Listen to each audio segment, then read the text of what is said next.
जय श्री राम के नाम ला जपो संगी, जीवन तर जाहि रे। ये चोला माटी के है संगी, एक दिन माटी में मिल जाहि रे।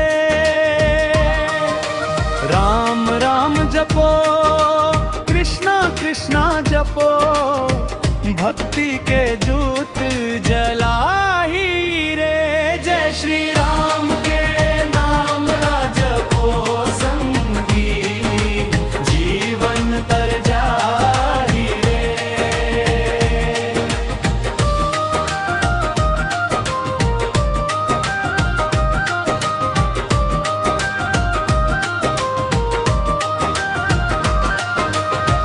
भोर बिहान उठ के संगी, राम नाम गुण गावा।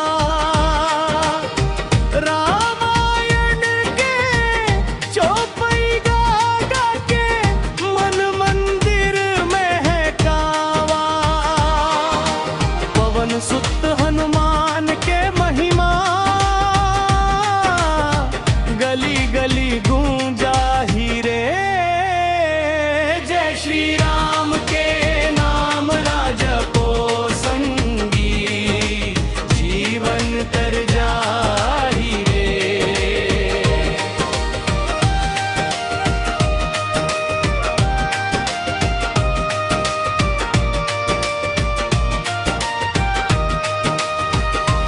गंगा यमुना सरस्वती मैया, पाप सबो धो देही। राम भजन के अमृत धारा, जीवन ला सुख देही। भक्ति के नैया माँ बैठ के संगी, भव सागर तर जाहि रे। जय श्री राम के नाम ला जपो संगी, जीवन तर जाहि रे।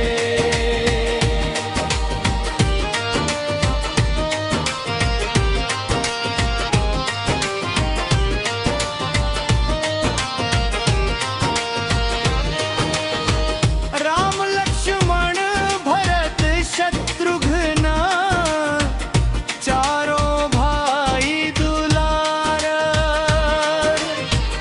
मरिया के दीप जलाइन, जगमा उजियारे। सीताराम के पावन महिमा,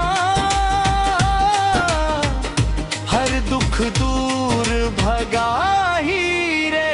जय श्री राम के नाम ला जपो संगी, जीवन तर जाहि रे।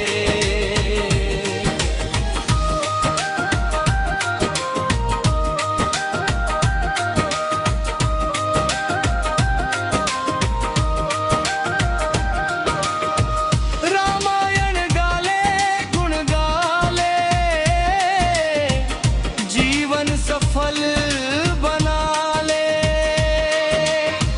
माया मोह के बंधन छोड़ के, राम चरण अपना ले। श्री राम नाम के सुमिरन कर ले, मुक्ति द्वार खुल जाहि रे। जय श्री राम के नाम ला जपो संगी, जीवन तर जाहि रे। जय श्री राम, जय श्री राम, जय श्री राम, जय श्री राम। सियावर रामचंद्र की जय। गंगा यमुना सरस्वती